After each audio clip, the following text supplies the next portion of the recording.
And we're live. What's up, everybody? This is Kyle. I'm here with the Pardon My Jerk podcast. I'm sitting with Dunc.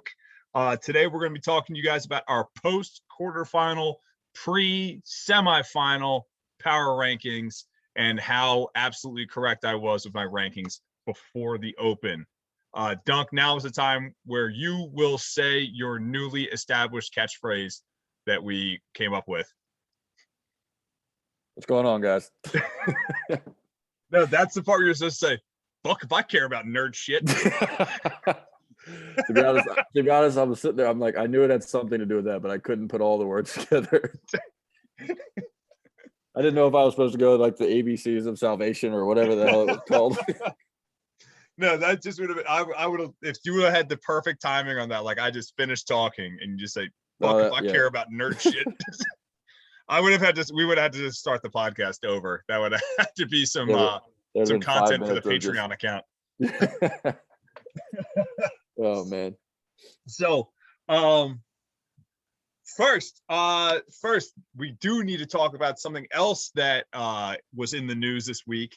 And that is you and I did a competition at CrossFit The Tracks in Erlanger, Kentucky. Yes, we did. We did it very averagely. I mean, considering our placing, I think you could make a strong argument that we were below averagely. Yeah, I'm gonna say average. Just that's all the listeners need to know. Yeah. What did we finish? 8th out of 12? Yep. You have an excuse though, because your partner was coming off of COVID. Yeah, you were coming off of COVID. I mean, that's really the only excuse. So you were coming off of COVID, and you had never met our partner before. That genuinely did affect to a degree, like not knowing what our partner was going to be able to handle. You know, that does affect things. That definitely affected our third workout, just because like that one was such a strategic workout. I feel like 4 workouts, 3 individuals, or 3 team members. Yeah, that could have used a little bit of prep time. Yeah. So we can talk it through. We can go through on the podcast. So first workout, how'd it go? First workout was each of you had so you had to do 120 calories. Each partner had to do 40 calories. And the rower had to be going like at some point until you finished. And then while one person was rowing, the other 2 were completing 90 toes to bar and 60 power snatches at 135. I like this one. We didn't do so hot on this one. I think we could have done better. Yeah, I agree. I definitely could have gone more aggressive with those toes to bar, because like those 3-man team comps are like so hard to kind of gauge what you can handle, because you're thinking about that big number, but you don't realize like the most you're going to do is like 3 sets. So just like send it, like go for big sets, you know? Mm-hmm. And I wish I would have done that. The worst thing that could have happened really there was like your grip went, and like the end of those snatches were going to feel pretty terrible. Right. I regret I got off the rower and you guys were at like 68 on the toes to bar, and I banged out I think I did 14 or 15, and I should have just finished the toes to bar. I think I needed to do 22, and usually that's a pretty big freaking number for me, but I was feeling good. Yeah. So I should have just finished those out. Yeah. But and there again, there's no way to be able to predict this, but like in retrospect, I probably should have went last on the rower, because once I got off of that rower, I was pretty useless on those snatches. I mean, again, like recovering from COVID, like my lungs just weren't at 100% yet. So once I just ripped out those rower calories, I was not snatching well. Yeah, that's one of those things that's like, it'd been nice to like have a little test run with that one. Sure. Just to kind of see where we were all at. And then but the whole COVID thing, that really threw a wrench into everything, because it's like you weren't where you were not just like 3 weeks ago, you know? Right. So the next one, we had a squat clean ladder, descending reps, ascending weight. What was it? 20 squat cleans at 185. 20 squat cleans 185, 16 at 205. Yeah. 12 at 225, 8 at 245, 4 at 275. And this was, you finished workout 1, had a 3-minute rest, and then went right into the squat clean ladder. Yeah, I really enjoyed this workout. It went much smoother than I thought it was going to, even though but when we got to the 245 and 275 bar, it was just me and you handling it. I didn't really think that actually slowed us down that much. No. I think it was just more our transitions were just terrible. We should definitely have not gone singles. I don't think so. Yeah, I don't know. But I mean, I don't think I should have gone singles. I felt basically pretty fresh after the first workout, just based off of the work that I had to do, and especially after that 3 minutes rest. So I think for at least the first like 3 rounds, I should have in some way, shape, or form been doing touch and go reps. Yeah, but you also didn't know that you were going to get to that 245 bar and it was just going to be me and you either. So like if you're going touch and go reps, you know. Yeah. I don't know. That could have backfired big time. It could have. I didn't. Yeah. Austin's grip, man. I don't know what happened there. He needs to get one of those old school sticks with like string on it, and just when he picks up you roll the plate up it. Yeah, man. His grip got him in the that open workout too. Yeah. Austin, if you're listening, we'll do some grip stuff with you. Final one wasn't my favorite one. How'd that one go again?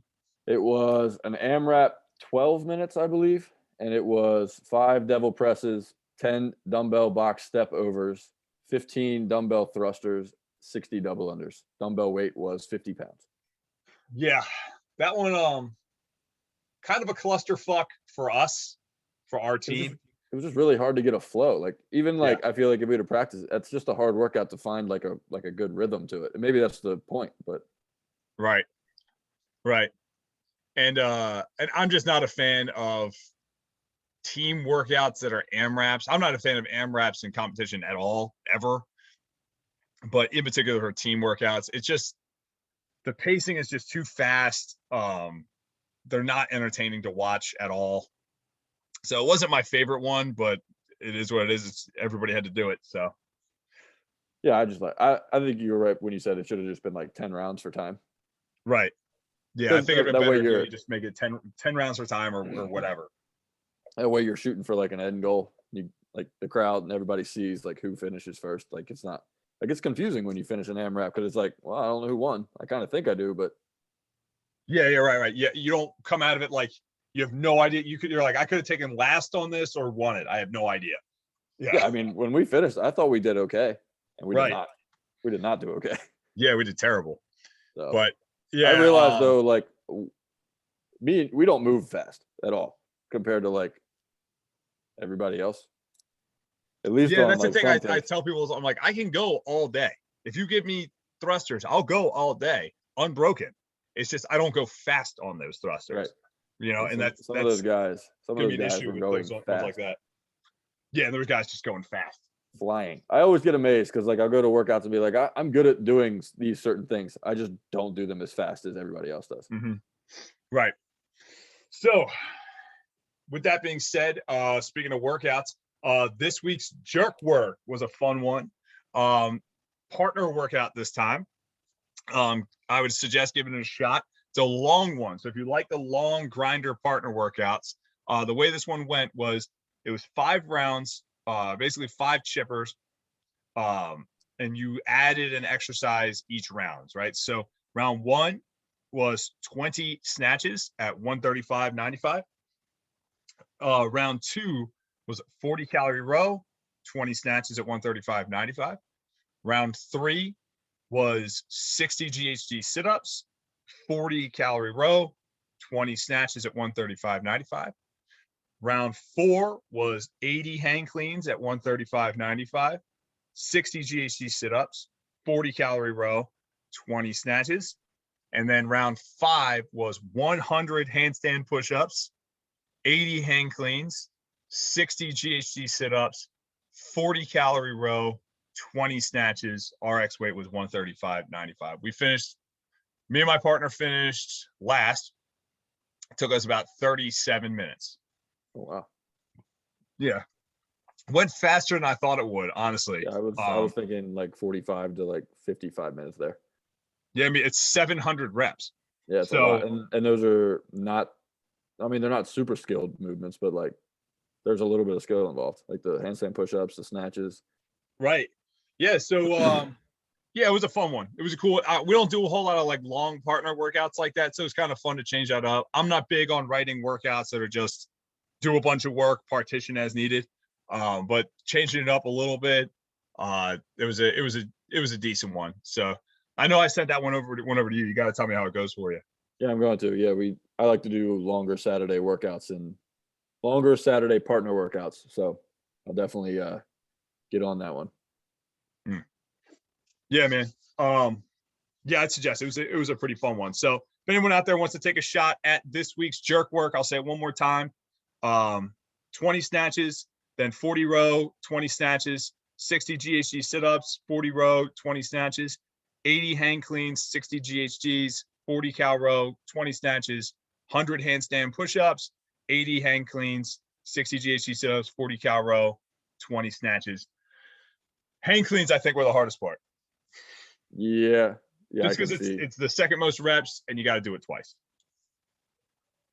But I digress. Were your traps pretty sore from the squat clean ladder?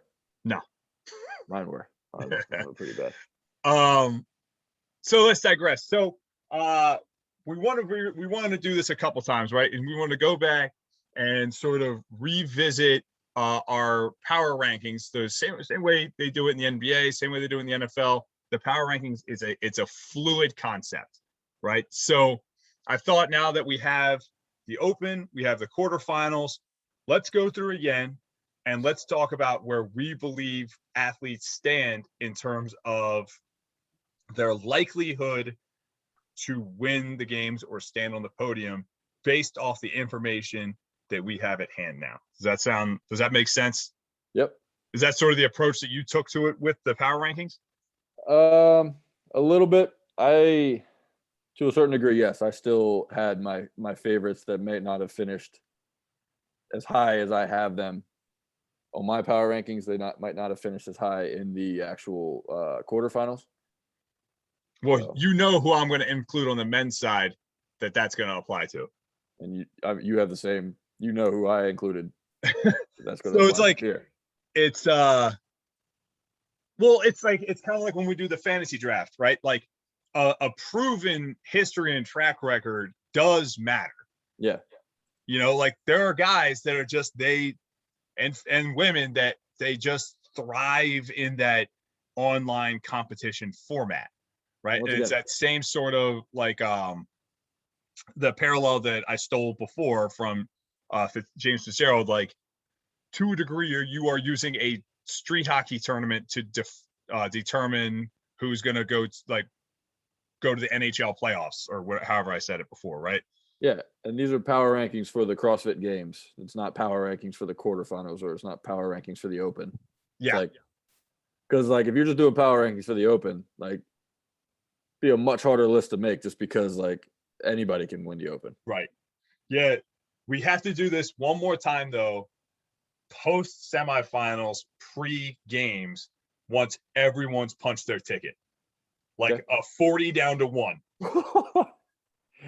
Oh man. No, we'll do it Bleacher Report style. First 5, just I'll name off 5 names. If you have something to say, cool, and then we'll just move on to the next one. 5 more names. You got something to say? All right, next one. Okay. So anyway, do you want to go first with the female field? Yeah, I can go first. Okay. All right. I'm not going to get into as much detail as I did the last time around, but all right. So my number 10 girl, I'm going with Danielle Brandon.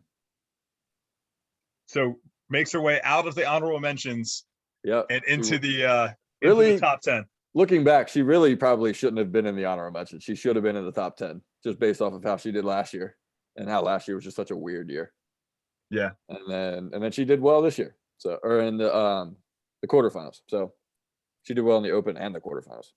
I just wasn't sold on her strength. I wasn't sure she was strong enough. Because she was never a strong athlete, or a particularly powerful athlete. And you look at the people, the women that she tends to training with, neither are they. No. So that was my main concern, especially with her being sort of a taller athlete. I just wasn't sure that was there yet. But she impressed me. She does train with Tola though. He is very strong. That is true. Yeah. But it's weird though, because she didn't do great in the front squat, finished 92nd, but she finished first in the snatch burpee ladder, which really kind of favored stronger athletes. Yeah, that's a good point. So maybe because if I were to say like strength being a weakness is bad, but like strength being a weakness and not being able to move a heavy barbell during a workout is worse. Yeah. Yeah, that's a good point. So sure. Maybe she's just not strong, but she can handle like the moderate weights. Yep. All right. My number 9 is going to be Mallory O'Brien. I don't even know if she can go to the games, but I figured she kind of had to make, she just had to make the list because she did so well. Yeah. I was curious how you were like, I was curious how you were going to approach these two young ladies, because they've, for all intents and purposes, proven like they are for real. Oh yeah. You know, now that article that Brian Friend did for Morning Chalk Up, where thank you, Brian Friend, if you hear this, for aggregating the scores for us and kind of putting them all together, because that did give us a little bit more perspective on it, right? Yeah. So, spoiler alert: I did not include Emma Carey on the power rankings, and I did that because Mallory O'Brien did better on the 2 strength workouts, and they both finished relatively close on everything else. So I kind of gave Mallory O'Brien the edge just because she's a stronger athlete, and that's going to come into play later on down the road. Wow, that's a good point. Yeah, so I can't argue with that. All right, my number 8 is Gabriella Magala.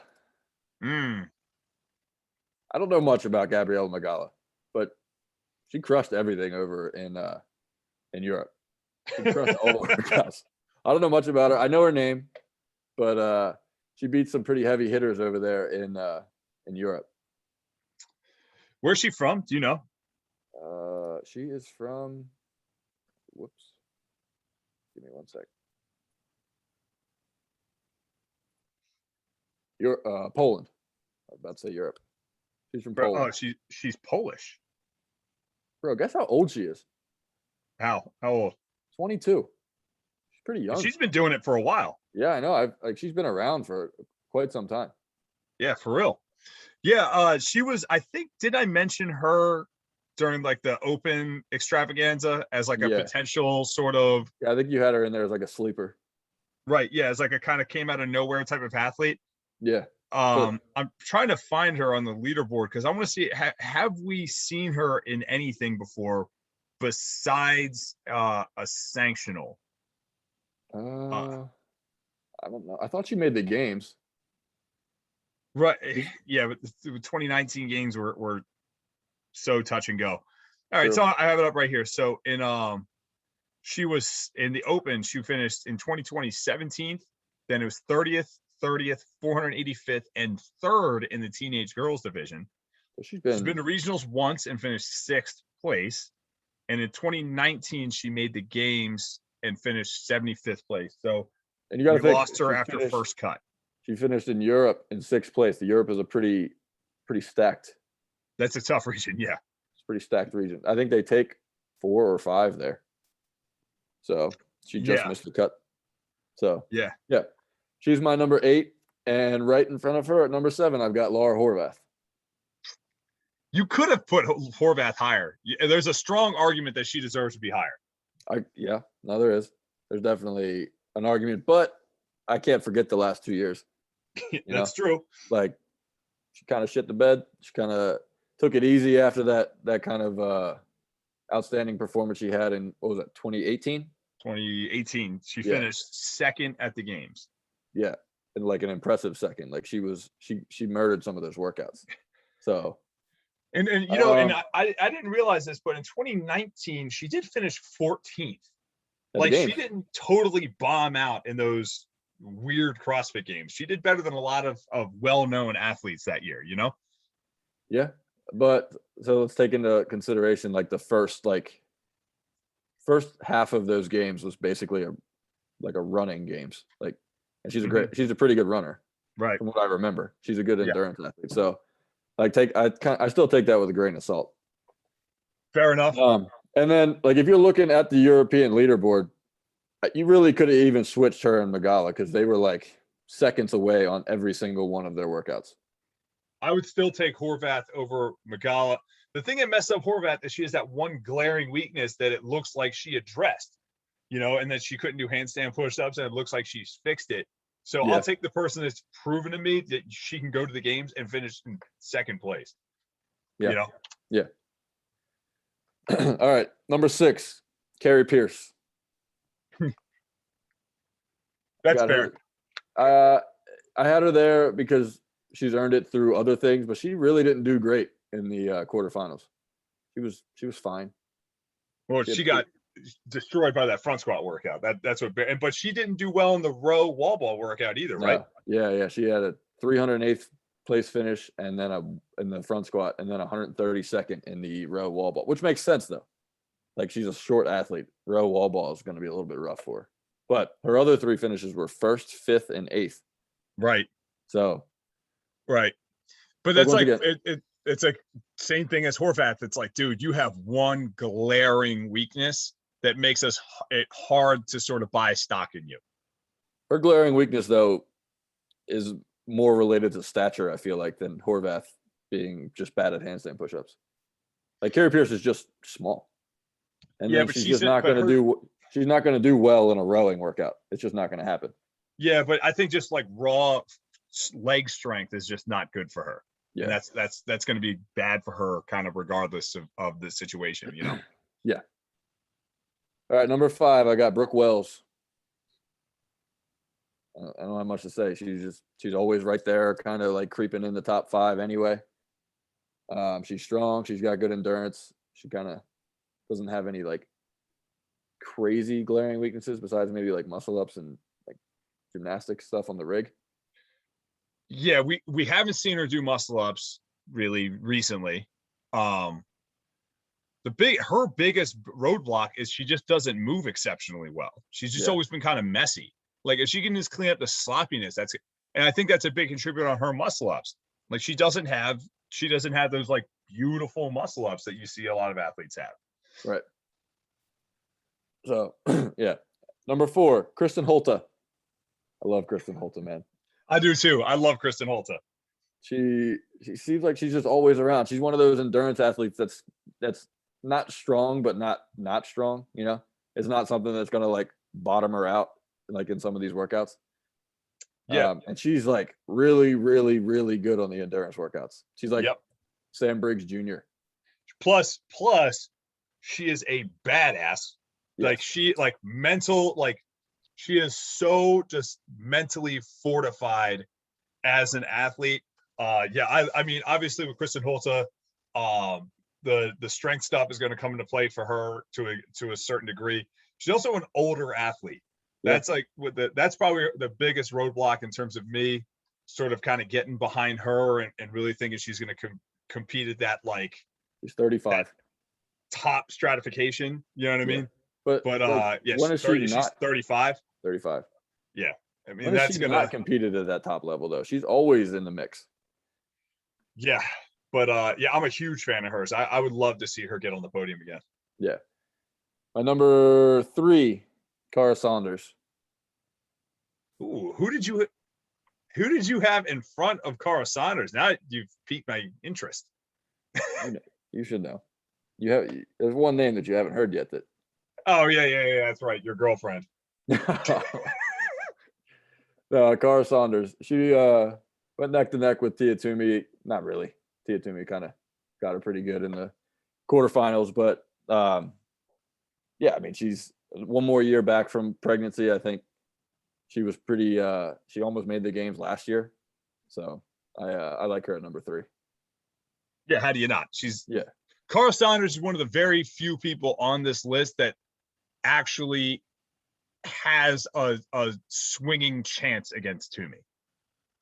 Yeah, I don't even know if it's a good swinging chance, but it's a chance.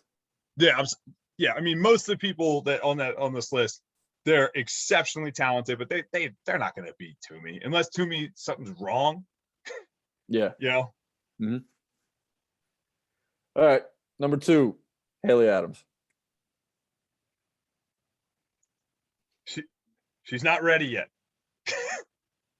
I'm just saying. You tell me why she has a shot to win because if she's in front of Cara Saunders, you are telling me that she has a shot to win it all. So please explain. Because she's well-rounded minus pure strength. Like she even does well on the workouts where it's like moderate strength stuff. Like she did well on she beat everybody but Toomey last year. And I understand last year is an outlier, but that, what was the first event in the 2020 games?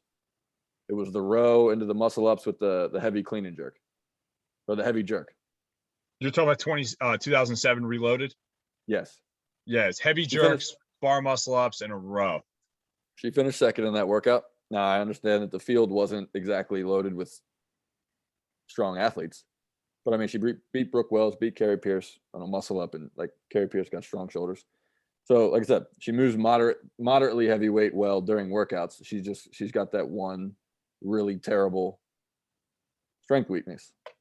So, and if you look at her finishes, let's look at her quarterfinal finishes. Where is she?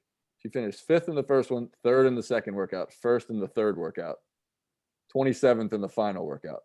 No. Don't skip that one. And 517th in the front squat workout. Yeah.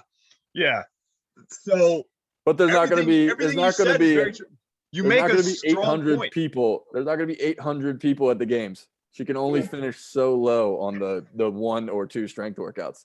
And I'm not number 2 in my power rankings means that's as high as they can go. Nobody's beating Toomey at number 1. It's just not. That's what I'm saying. Happening. You're putting somebody in a position on the power rankings that you could say has a shot at beating Toomey because they're in second place. Second place should be able to have a shot at Toomey. And the reality of the matter is, if they throw a 1 rep max clean and jerk in the games, she is going to take a 38th place. Okay.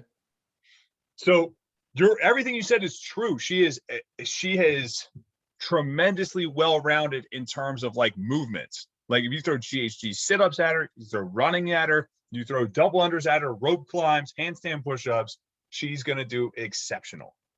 I think Until you start seeing blue plates on that bar. I think Haley Adams can beat Toomey in every other style. It has a chance of beating Toomey in every other style of workout, except for the strength.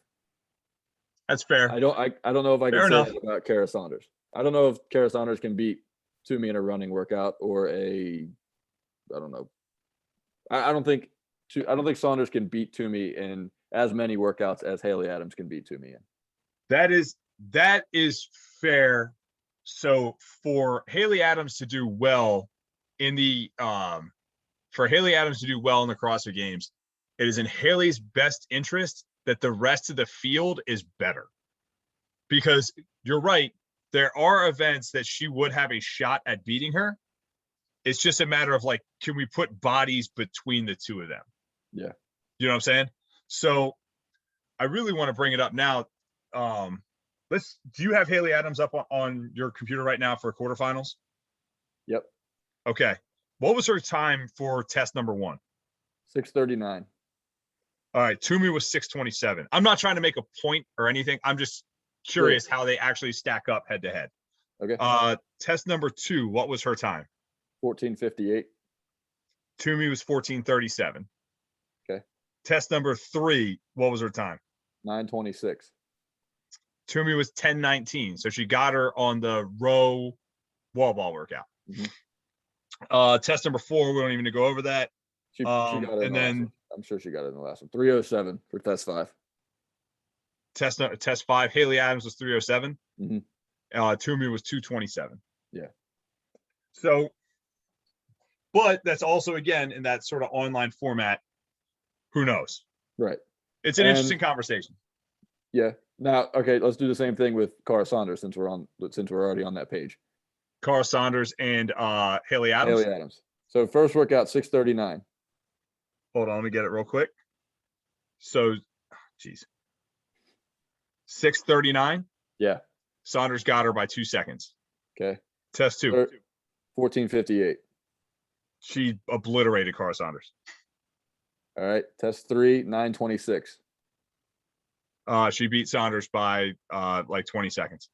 I know Saunders beat her in the last one because her and Toomey tied 3:07. I think Toomey or Saunders had 2:27. Was it what it was? Yes. So yeah, good call. I remember looking at that one before and seeing that the Toomey and Saunders tied. Yeah. So, thank you, Brian Friend. For anybody that's listening and you want to know where we're getting a lot of this information from, it was from a very helpful article published on the Morning Chalk Up by Brian Friend, but you have to pay for it. So go out there and support your local CrossFit sports coverage website. They do good work out there. All right, so we ready for the men? Well, I'm just gonna say Toomey number 1. Now, yes, we're ready for the men. Yeah, I think that was implied. So I didn't want to get too deep into the honorable mentions, but this is exigent circumstances. There, I have one guy that does deserve an honorable mention. I'm just not prepared to put him in the top 10 yet because this was more difficult than I thought it was going to be. I agree. I took way more time trying to put this together than I expected to. Yeah. So I do have to give some love to Travis Mayer. He's my first alternate on this group. I know. Killing me, man. There was too many guys that fought their way into the top 10. I know you had him in your top 10. I couldn't keep him there. He definitely deserves to have his name mentioned though, because he did win the quarterfinals, and that ain't nothing. No. I don't see it yet, but he could definitely play his way back into this. Because he's been so much more impressive to me this year than he has probably any other year. You know, that he's I wouldn't put him in the top 15 any year before this. I will say, like, this renaissance of like, all right, it's game season. Now everybody go to one gym and train together. Yeah, like, right. That's happening in like way more than like just a few locations. Oh yeah, that's happened with Justin Kotler training Think Tank, CrossFit Mayhem, obviously. Is sure. Justin Kotler a part of Brute Strength, or is Brute Strength a separate thing? I think they're separate. I don't know, but like I've seen a couple videos with him, and I haven't seen anything mentioned from Brute Strength. Okay, yeah. But yeah, we could do a whole podcast on this whole thing now, where it's like training camps together. Everybody's training together. I'd love it. Oh, I mean, it makes sense. Obviously, yeah, it makes sense though. It's like I love it. I think it's great. Train with people that are better than you. Professionalize the sport. Yeah. If like the way other sports prepare for their competitions, if they looked at how CrossFit trains, there are guys out there that I think would laugh, because they're sitting here like, you guys bury yourselves and you train your asses off. It's not a matter of volume or intensity, but they're like, the professional sort of systems that are in place for professional teams and professional athletes doesn't exist in CrossFit. And that's one of the cool things I think like Bergeron's doing with that Comp Train Academy, is he's like, no, we're going to start treating this like a professional sport. And that's another whole that's the way to unpack. That's the way we need to look at it going forward if we're going to make it into a professional sport. Right. So number 10, someone who I'm eating my words on him to a degree, but he's been extremely impressive, at least up to this point. I think I couldn't put him higher than 10, because I think the structure of the games thus far has been very forgiving to him, and that's Saxon Panchik. I don't know what to do with like the Panchik boy, like the younger two Panchik boys. It's like the 17-year-olds and the women. It's like a little bit easier because they've been to the games, or one of them has. I don't know, but yeah, I don't know how to like even like look at them. I just think I see them, I see Scott, and I just see the two younger brothers that aren't quite as good as Scott Panchik. Right, and that's the thing. That's why I didn't put Spencer on here. Spoiler, and then Saxon's number 10, because Saxon's been insanely impressive, but every time we put him next to Scott, you're like, yeah, you're just like Scott, but Scott's just way better. I will say though, like I was very much impressed with them like during that open announcement, because like I saw the workout. They didn't finish as well as Scott, but like all of their times like were top 7 or 8 times in the world. Right. So it's like still very impressive. We're having the Scott, like the Panchik-assance this year. Like he's just having a career year. Number 9. I had to go with I pretty much stuck to the usual suspects on this list, but I did have to bring your guy back because you did make. I'll give credit where credit is due. You called this and you nailed it. Sam Cornier has been very impressive, so he's my number 9. Very good. He has been very good. He's just been consistent, man. He's like consistently like from like 15 to like 8. So he finished in the Open. He finished in 7th place overall, and then in the quarterfinals finished in 15th. Which, if we're talking in terms of just average finish between those two, he might be in the top 5. Yeah, like he's been, really performing. Yeah, sleeper. Yeah, big sleeper. Number 8.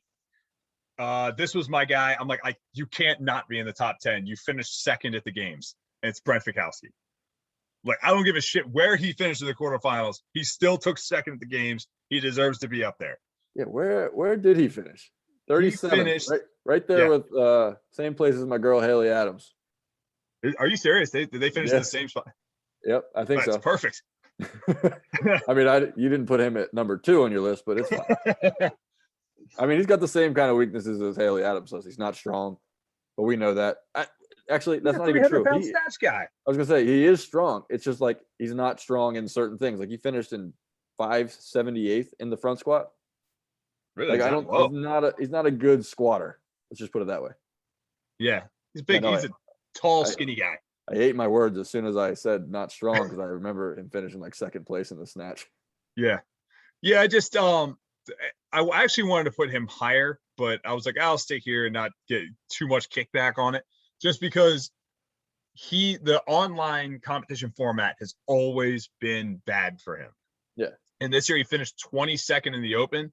And like, if you would have told me last year he's going to finish 22nd in the Open, I'd be like, watch out, Fraser. Just because, like, I mean, there's been years Fikowski almost didn't qualify for the next leg out of the Open.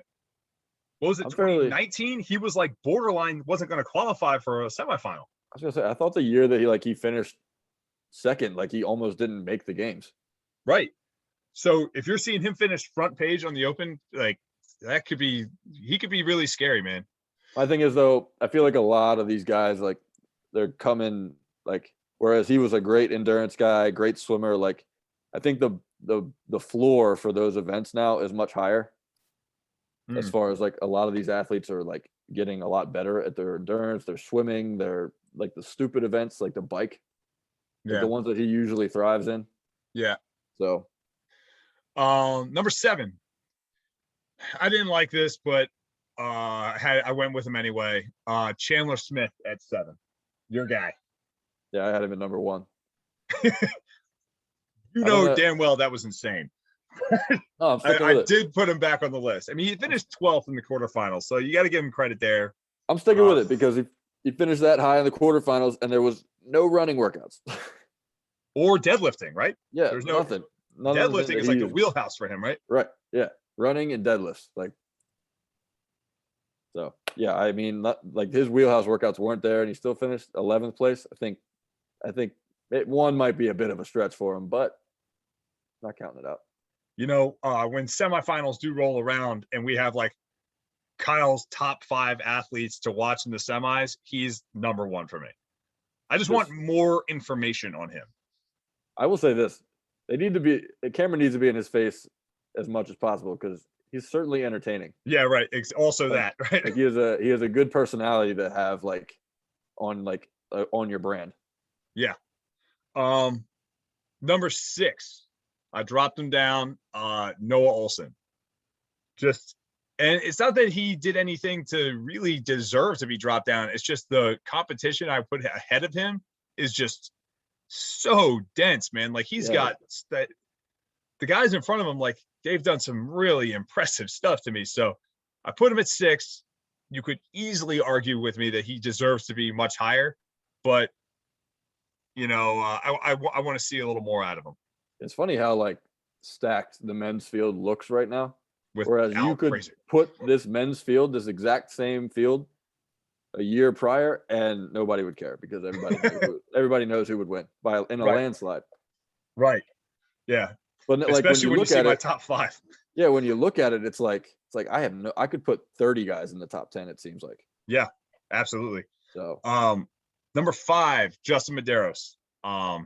Deserved. Not much to say here, other than what's already been said about him. He didn't really do anything to really change my opinion of him. Everything about him I think is still true. So I thought number 5 is pretty appropriate. He took a 57th in the Open, which I thought he would do better than that. But which Open workout he took a bad hit on? Was it the last one? He took a kind of a nasty. Stand by. I will say this. I will say this. I don't know. I will say this. He doesn't have a lot of weaknesses. No, well, quality movement will do that for you. It's the weirdest thing. Yeah, like he's relatively strong, not like super strong, and 21.4. Okay.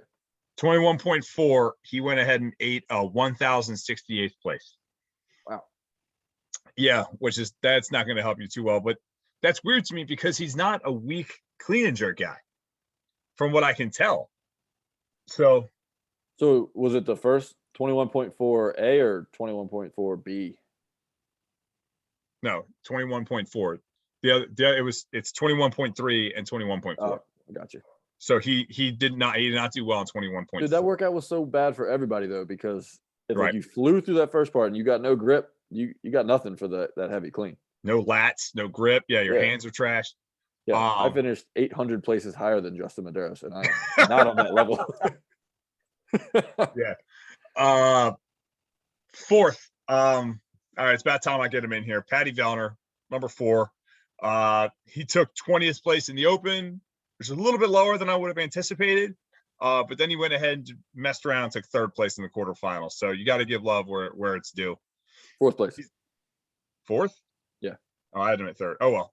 He's still 4th place in quarterfinal, 4th place in my power rankings. He's like again, what can you possibly say about Vellner that hasn't been said? He has all the tools to win the games outright. Probably just needs to get a little bit stronger and not have like the mental miscues. He's like a silent assassin, man. He's just like nobody talks about him anymore because he's been there for a while now, and it's like, all right, we don't need to talk about it. We know he's going to be there in the end, but like, probably not going to win. Yeah, I think he moved in with his girlfriend in like some hidden area of the Yukon territory. Yeah, no one can find him. He's out training with like Wolverine. Yeah, I don't know. That's just what all of Canada is to me. It's just X-Men origins. Nice. All right, number 3. We had some fan feedback on this one, so I had to put him in because he deserves to be here. Number 3, I'm going Mr. Richard Froning Jr.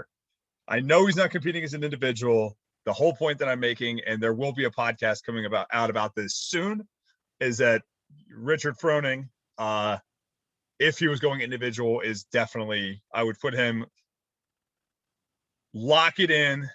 He's going to sit on the podium, stand on the podium. I do not agree. You don't think he would be on the podium? No. Oh my God. Why not? Please tell me why. Because he's not as good as these top guys anymore. Dude, that's what I thought. And then you see his scores, man. We're talking about the Open, man. Danny Spiegel finishes at the top of the Open every single year, but she can't run 2 miles. I mean, 5th in the Open from a guy who's 33, 30. Yeah. I mean, that has no weaknesses, has proven that that he can win the whole thing, obviously. Right. So yeah, he finished 5th in the Open in a year where we did wall walks, where that dude, can walk on his hands for probably 3 days straight. Because he's super fit. Yeah, but like wall walks. No, I think no. I think top 10. I think top 10. Well, agree to disagree on that one, but because we have a podcast coming out about this. Yeah, we'll debate this later. Number 2. Another really interesting athlete to me is Jeffrey Adler. Surprised you put him this high. Yeah, but you can't argue with the results. This is the post quarterfinals power rankings, right?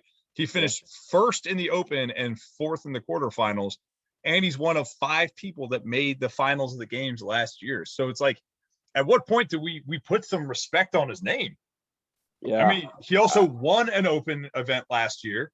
Like, it's you know, at some point we got to put some respect on the boy's name. He's earned it.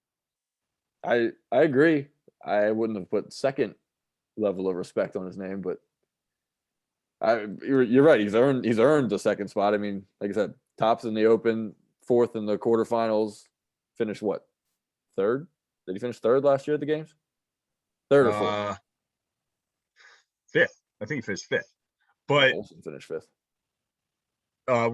We can check on it. But the thing about it is, almost everybody on this list, that it's like, who would you put in front of him? Well, he beat that guy in competition. Well, who else did you put in? Well, he beat that guy in competition. You know what I mean? Yeah. So, yeah, I mean, and a lot of times these online competitions are good predictors. Did you find where he finished? He finished in fifth. Fifth. Okay. Yeah. Okay. So number one, by the process of elimination, I would think you probably figured it out by now, but this dude is on a Steph Curry like run right now. Like, and that's Scott Panchik, man. His dude is having it's the Scott-assance. That's what we're calling it from now on. Scott-assance. It's the Scott-assance. Every time you say that, I think of Matthew McConaughey. No, it's like, yeah, man. It's right now, and I'm gonna toot my own horn here, because as soon as Fraser retired, I said it's Scott Panchik's time to shine, and the dude has stepped up to the plate. Yeah. I mean, first play, it's like you put him in first, and it's like, wow, really, Scott Panchik in first? But then you like start going through the names, and you're like, well, who would you put above him? You know, like he's beaten everybody so far this year. Right. He doesn't have a lot of weaknesses. He's probably one of the strongest guys in the field. What the strongest guys that matter at the top. Yeah. So breaking news. Oh, breaking news. Just came across the Pardon My Jerk news desk. 3 more semifinals are going virtual, bringing the total to 5. Have you seen this? No. All right. Thank you, Morning Chalk Up. You guys do wonderful work over there. The Lowlands Throwdown in Europe, the Brazil CrossFit Championship, and the Asia Invitational will be foregoing in-person competition in favor of an online format. Give us your immediate first take, Dunc. I hate it. I hate the online format, but I mean, what are you gonna do? Keep going. Tell me more about it. I mean, I just don't like we've done 2 online competitions now already. How much more? Like, what else are you going to change up? How much harder can you make it? You know? Right. Exactly. At this point, it's like, you've done 2 online competitions. At some point, we need to start throwing some stuff into this that looks and smells like the CrossFit Games. Yeah, like you said, we're just going to repeat the quarterfinals. Like, maybe we're going to add in maybe some running, but like, what really can you change from this to a semifinal that's going to get you something any different than what you've already got on the leaderboard? Right. And especially because when they do the online thing, like they did it in the games last year, and it's like, when they do stuff like running, not a fan. Like, it's not an apples to apples comparison. I don't care what you do. Right. You know, and it's like, yeah, there's going to be people that qualify for the CrossFit Games this year that at no point did any running. Yeah. When the 2019 CrossFit Games, what was the first 7 events all involved running? All had running. Yeah. So, yeah, I'm not a fan of it. I mean, it's not their fault. I think for some of these events, they're probably reaching this sort of crux where they're like, well, we don't know what's going on. We don't have the information. And at some point we have to just move forward with this competition. So we just got to make the call, you know?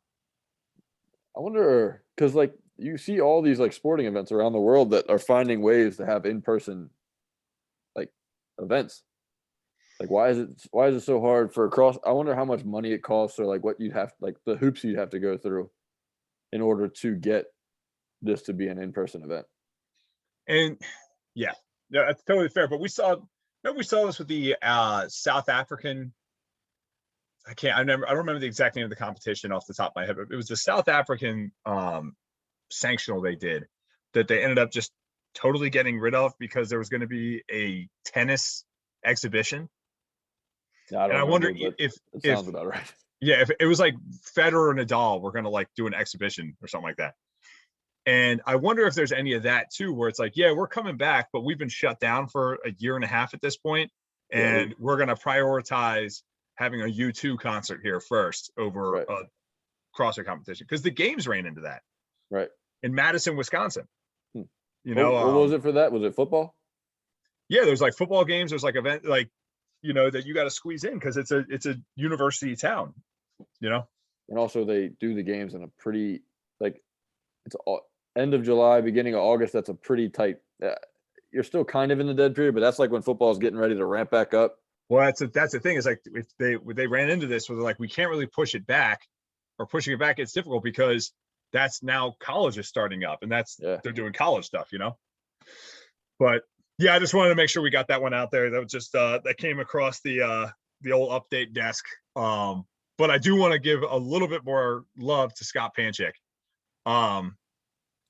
who finished 16th worldwide on test number 1, 3rd worldwide on test number 2, which I think would have been somewhat surprising to people. 6th worldwide on test number 3. He finished with 390 on the front squat, which was good for 11th place, and then 2 minutes and 13 seconds, which was good for 7th place on the snatch burpee box over event. So when you aggregate everything out, with there being more guys, I think, between the two of them, Scott Panchik actually beats Travis Mayer in the quarterfinals. So Travis Mayer won like in North America, but when you throw more bodies out there to go between them, Scott Panchik actually had a better score. It was because of test 2. Mayer finished pretty looks like it poorly in test 2. Not poorly. Looks like it. But yeah. But you can also make the same event like that Mayer won test number 1, and that was like a huge bump for him. True. I can't believe Mayer beat Panchik though on that front squat by 2 pounds. Mayer's strong as shit, man. Apparently, yeah. I didn't realize that. I know, that's why I was surprised when you tried to laugh me off the freaking podcast the first time when I said his name. Oh, jeez. Yo, I got a name that I'm surprised you didn't mention. Alexander Caron? No. That's BKG, man. Oh, yeah. I know. I thought about it. But again, BKG. That's one of those things that's like, yeah, maybe his name didn't pop up on, like, he didn't do as well in the quarterfinals, but homeboy is a vet. You're right. I considered BKG, but again, this is the post quarterfinals power ranking show. So I didn't put BKG in there because he didn't do well. He didn't do particularly amazing on either of those tests by his standards, and we saw him in the European regional continent. He didn't finish where he would normally finish. So please, I would love to see him prove me wrong. In the quarterfinals? I believe so, right? He finished in 5th. Yeah. As in 4 guys beat him. Yeah. And one of them wasn't Yonakoski, if I remember correctly, right? Well, Yonakoski finished 3rd. Oh, he did? Okay. Yeah. So I'm just saying, like, we would normally expect BKG to be in the 1st or 2nd slot there. This is another one, though, because BKG finished like top. He had good finishes and everything, really, but the row and the front squat. So it's like, it's one of those ones again where it's like, yeah, he might do poorly in those, but you know he's going to be towards the top of the pack in the rest of them. I almost would put him in like the Brent Fikowski territory of like, this guy's an in-person gamer. Yeah. This is a guy who's got to be at the like, he is a an in-person competition type of guy. Right. Where like he's gonna thrive when you put him in uncomfortable situations, put him in do the weird stuff, the endurance stuff. He's an excellent runner, you know, like so he's not gonna do as well as he possibly could. And now both of the European semifinals are now online. So there's an outside chance that that dude doesn't even make it to the games. I think he'll make it. Which, well, he'll make it when they if he doesn't in some weird happenstance he doesn't qualify. When they do the last chance qualifier, I would imagine he would make it. But yeah. Yeah, I was surprised. He's really the only one. I had Cole Sager on mine. I'm going to admit that was a mistake. But he did pretty well in the quarterfinals. Even though he still finished in 17th. Like he did well in the workouts that he would do well in. He didn't do well in the front squat, and he didn't do well in the snatch and burpees. But other than that, a 9th, a 13th, and a 50th. Yeah, you gave him the. It seems like this is the year of like the dunk and bump. Like we need to get like a graphic for you of like the Duncan stamp of approval, because like as soon as you give a bump to an athlete that most people would not think of being as particularly competitive one, they perform outstanding.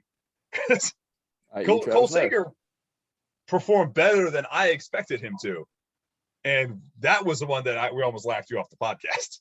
You had a couple where I was catching some heat. It was just Mayer and Sager, I think. I think you guys got me for James Newberry too. Oh yeah, that's right. And we were right about that. Yeah, what you finished 15th in Oceania? Yeah, 15th. Yeah. I don't think James Mayer is in it anymore. I think he's an Instagram model now. What did I just say? I said James Mayer. James Newberry. I think he's just an Instagram model now. Yeah, he is looking fine. Yeah, looking thick. So, all right. Any other contributions you want to make? A surprise. No Roman Krennikov, but I wasn't like super surprised about that. Like he didn't stand out, but I don't know. I just want that guy to be good. I thought about Roman Krennikov too. I wanted him on there, but just the numbers don't back it up yet. Yeah. This Ilan gentleman from Russia, Ilan is his last name. He won the Asian quarterfinal. I believe he did pretty well in the Open too. Another guy to keep your eye on. Ilan, I believe is his last name. No, you're right. Yeah. What's his first name? It's probably difficult to pronounce. Alexander. So yeah, that's a hard one. But yeah, no. So I'm looking back at my list, and I had Lucas Hogberg as like one of the guys that I was thinking about. Homeboy not even making it out of the Open. That did not age well. No, that did not. He was really the only one that I had Will Morad. Just I don't know why I had Will Morad. Maybe he got the Shane Orr bump. But all right. Yeah, so well, that's it for me. I think it's a good place to wrap it up. I think we got some good stuff out there for this one. If you guys disagree, if you agree, let us know. Comment, shoot us a DM. We'd love to hear from you. Give us a follow on Instagram. Give us a follow on our Facebook page. Check us out on YouTube. And don't forget, hit this week's jerk work and make sure you tag us in it. Say goodbye, Dunc. Later, everybody. See ya.